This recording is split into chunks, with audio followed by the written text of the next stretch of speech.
Olá, saudações a todos, me chamo Bruno Jorge, sou aluno de Ciências Biológicas da UFRJ através do consórcio CEDERJ.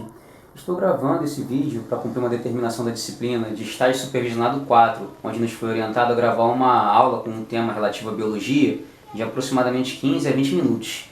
E eu escolhi para falar um pouquinho sobre o relevo submarino, especificamente da plataforma continental e do talude continental.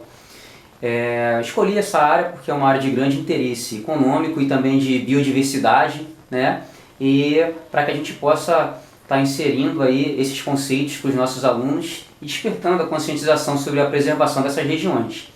Para começar a falar da plataforma continental, eu estou utilizando aqui uma imagem do Google Maps, né? Onde a gente tem aí o Brasil, né? O litoral brasileiro. E a gente vai começar diferenciando a plataforma continental por essa região em azul claro aqui, ó.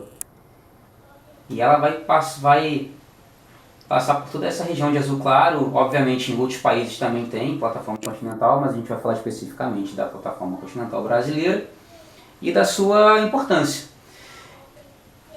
Bom, a plataforma continental, ela também é conhecida como zona nerítica.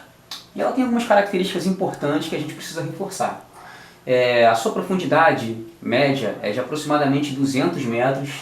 Ela é muito grande em termos de uma produtividade primária. Ela é a maior região do oceano em termos de produtividade primária.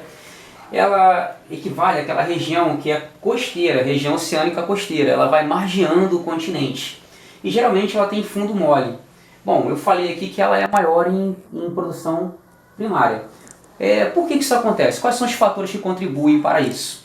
Primeiro porque essa região da plataforma continental recebe um grande aporte de nutrientes que vem do continente, dos rios que desembocam na região, dos estuários, e também um outro fenômeno que acontece na região, que é o fenômeno da ressurgência.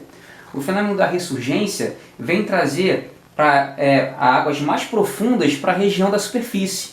Isso porque acontece nessa região da plataforma continental, em determinadas épocas do ano, a gente vê que o vento incidindo em direção ao mar, ele não vai resultar só em ondas. A gente sempre fala que as ondas elas acontecem porque elas sofrem a ação dos ventos.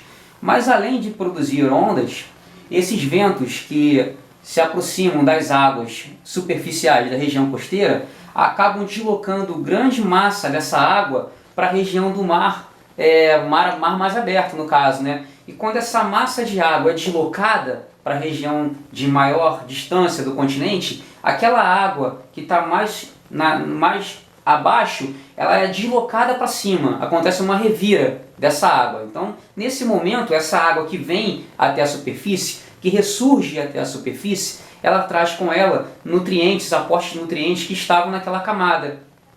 E esse aporte de nutrientes, quando chega na superfície, ele vai favorecer o quê? Vai favorecer o desenvolvimento do fitoplâncton. O fitoplâncton está na base da cadeia do oceano, né?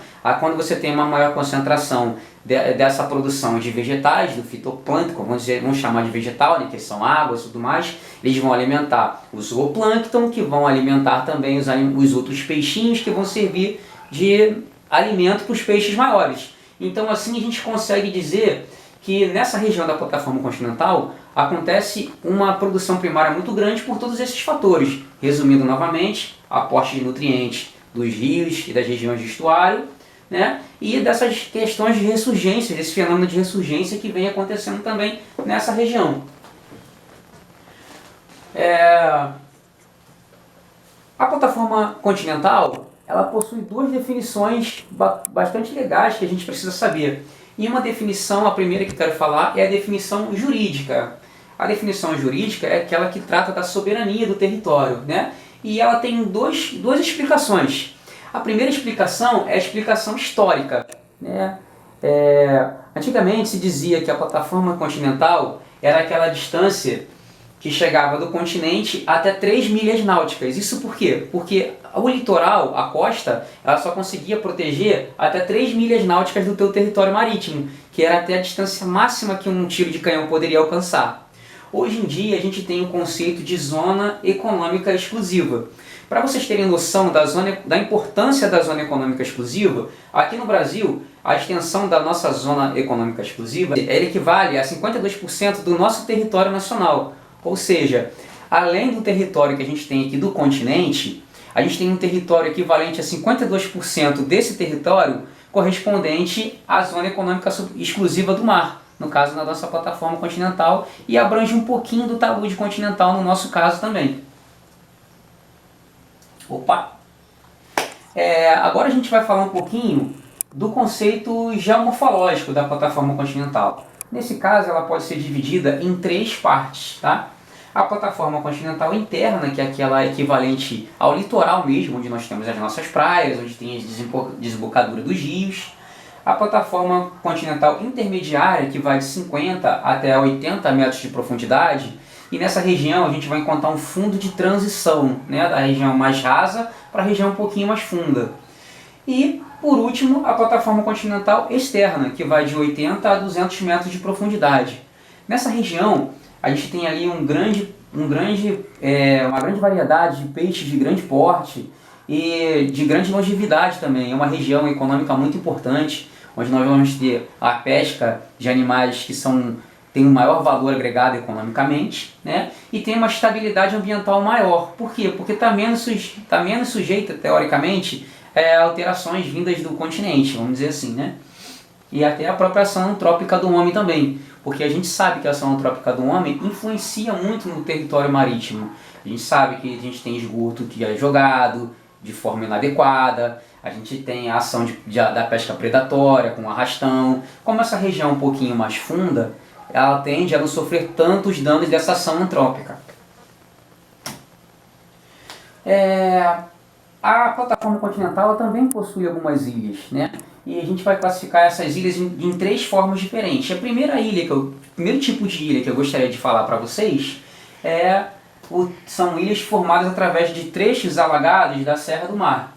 Tá? Por exemplo, a gente tem aqui as Serras Cagarras. Na nossa baía de Guanabara, a gente consegue ver, através do Forte Copacabana, essas ilhas Cagarras. Essas ilhas eram, a princípio, trechos da própria Serra do Mar, que no decorrer do tempo foram sofrendo esse alagamento, esse afogamento, né, pelo aumento do nível do mar, né, isso eu estou falando em escala geológica, tá bom, gente? E que formaram essas ilhas bem próximas do continente. O segundo tipo de ilha que eu quero falar são as ilhas sedimentares de baixa altitude. No caso aqui eu trouxe o exemplo da Ilha Comprida, lá em São Paulo. A gente pode ver através da imagem do mapa, né, que ela é bem próxima do continente. E a gente pode ver na imagem da ilha aqui, que eu também peguei através do Google Maps, que é uma ilha bem rasinha. Essa ilha ela é formada através de material de composto orgânico que vai sendo depositado naquela região, né? Por isso que ela é chamada de ilha sedimentar. São sedimentos que vão sendo trazidos através desses rios que vão desembocando nessa região, que foram formando a ilha, né, nesse formato aí bem rasinha, bem próximo ao litoral. Por último, eu queria falar para vocês sobre as ilhas oceânicas. E um exemplo de ilha oceânica que a gente tem é a Ilha de Trindade, no Espírito Santo. São ilhas que foram originadas através também de atividade vulcânica, né? E que a gente tem esse belo exemplo aí, um lugar maravilhoso que a gente deveria conhecer. Agora eu quero falar um pouquinho sobre a produtividade da plataforma continental. A plataforma continental ela tem regiões de alta produtividade e de baixa produtividade. As regiões de alta produtividade são aquelas regiões localizadas próximas à região tropical e onde a gente tem grande incidência do fenômeno da ressurgência, por aqueles motivos que eu falei, né? Porque a gente tem a renovação, né, a exposição desse material orgânico que estava lá embaixo, né, para a superfície, para a região onde tem favorecimento de acontecer o fenômeno da fotossíntese e tudo mais. E a gente tem aí maior produção de algas, enfim. Tudo isso vai contribuir muito para que a gente tenha mais aporte de nutrientes e mais alimentos para o restante da cadeia. E nós temos regiões também de baixa produtividade. São as regiões da plataforma continental onde ela se encontra mais estreita e com correntes de água quente. Aqui no Brasil, embora a gente tenha uma plataforma continental muito grande, a gente não tem como dizer que a nossa plataforma continental é muito produtiva em relação à pesca. Isso porque a gente não tem muitas áreas de ressurgência. Inclusive a gente tem uma aqui bem pertinho da gente, que é em Cabo Frio. É bem legal porque às vezes a gente chega em Cabo Frio no verão e a gente encontra água muito gelada. Às vezes a água no verão está mais gelada em Cabo Frio do que no inverno. Isso porque geralmente a ressurgência naquela região ela vem acontecer no verão. Por quê? Porque é a época do ano onde o vento está soprando numa direção favorável ao acontecimento do fenômeno. Então a gente repara que quando a gente fala em ressurgência, a gente aplica aí conceito de física, a gente aplica conceito de geografia, latitude, longitude, né? Então, para falar desses temas é interessante que a gente use muito essa questão da contextualização entre as disciplinas, né? Voltando a falar de Cabo Frio, embora aconteça ressurgência nessa região, Cabo Frio, a plataforma continental na região de Cabo Frio não é muito grande. Logo, a gente não tem tanto favorecimento assim para a pesca. Quando a gente para pensar nisso, a gente vê que o Peru, por exemplo, que é um país pequeno, ele é um dos maiores países pesqueiros que tem, porque a plataforma continental lá, além de favorecer o fenômeno da ressurgência, ela tem um aspecto, ela é mais longa do que a nossa.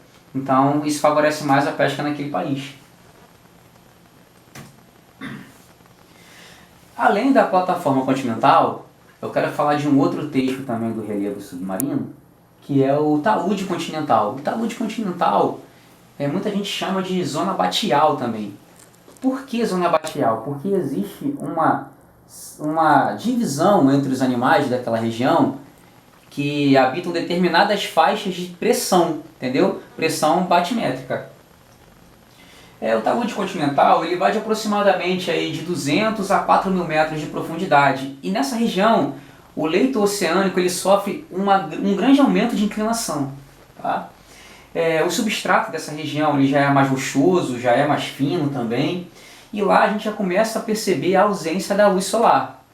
Por isso que, mesmo eles tendo grande aporte de nutrientes, porque existe aquele movimento, né, dos nutrientes, dos sedimentos de animais mortos vão caindo naquela região, eles não conseguem ser muito bons em produção primária, porque já falta luz.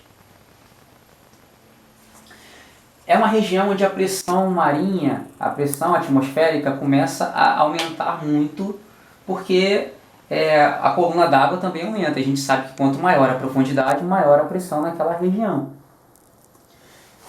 Existe também, na região do talude continental, a presença de correntes marinhas, principalmente as correntes de origem polar, que são mais frias, elas tendem a passar mais por baixo.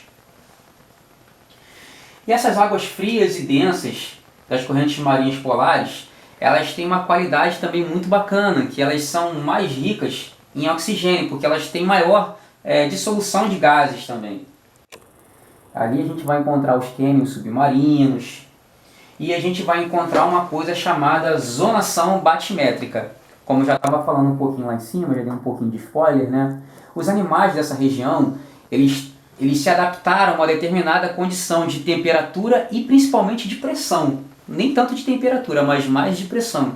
Então, a adaptação faz com que eles acabem ocupando determinada faixa desse talude. Acaba não oscilando entre as faixas mais profundas. São poucas as espécies que a gente vai ver migrar entre essa zonação batimétrica. E é uma região muito importante economicamente, porque é uma região abundante de recursos minerais. É daqui que é extraído o pré-sal, o petróleo do pré-sal, né? Então, existem muitos interesses econômicos voltados para essa região também.